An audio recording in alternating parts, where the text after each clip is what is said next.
Hey, let me talk to you like someone who's actually lived with the S95F every day, because once you've felt what this screen does for movies, games, and shows, everything weaker starts to feel like something you once settled for instead of something you should still be using.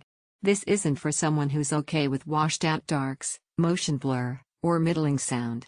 This is for the person who notices when something finally looks real, when contrast actually has weight instead of faded gray, and when audio feels alive instead of just present. Before anything else, take a moment and check the current price and availability. TVs this capable don't always sit at great value once people pay attention. You know that moment, you sit down for a big game or movie night and the picture just feels flat? Shadows feel muddy, highlights don't pop, motion trails across fast scenes? That's when you realize you've outgrown compromise. You're tired of almost there. You want presence, clarity, and immersion every time you turn on the screen. Then you power up this OLED, and the relief hits right away. This isn't just sharp, it's dramatic. Deep, true blacks that don't just look dark, they feel dimensional. Rich colors that stay vivid without oversaturation. Motion stays fluid with that high refresh rate, even in the fastest action, instead of smearing across the scene. Once you feel that level of presence, weaker TVs suddenly look like something you used to watch before you knew better.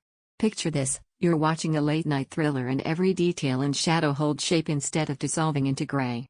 The next day you're watching sports and every motion sequence feels responsive, fluid, like the action stays intact instead of blurring around the edges. Then there's the sound. Dolby Atmos doesn't just play audio, it wraps you in it, so explosions land and voices resonate with weight. That's not specs, that's presence you feel in every moment.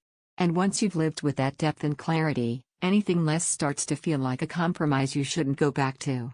Every time you even think about choosing something weaker, your mind drifts back to how live this feels, that's loss aversion kicking in. You don't want to give that up now that you've experienced it. While that impression is fresh, check availability again. OLEDs with this blend of brightness control, motion clarity, and immersive sound don't always stay easy to get. If you're hesitating because it sounds premium, let's reshape that doubt. This isn't about flash, it's about presence.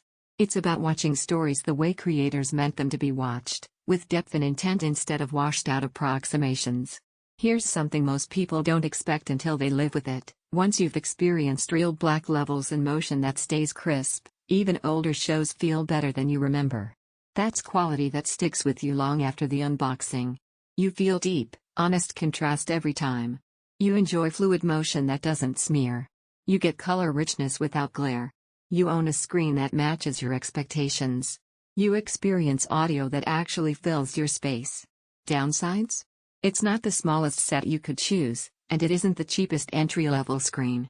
Those are simply the trade-offs for a viewing experience that genuinely feels present every time you turn it on. At some point, the endless comparison loop just stops. You already feel what satisfies you most. You choose what feels right, not what's uncertain. So don't let this be the upgrade you delay and later wish you'd grabbed sooner. Decide with confidence, check current availability now, and bring home the immersive clarity your instincts have been telling you to get.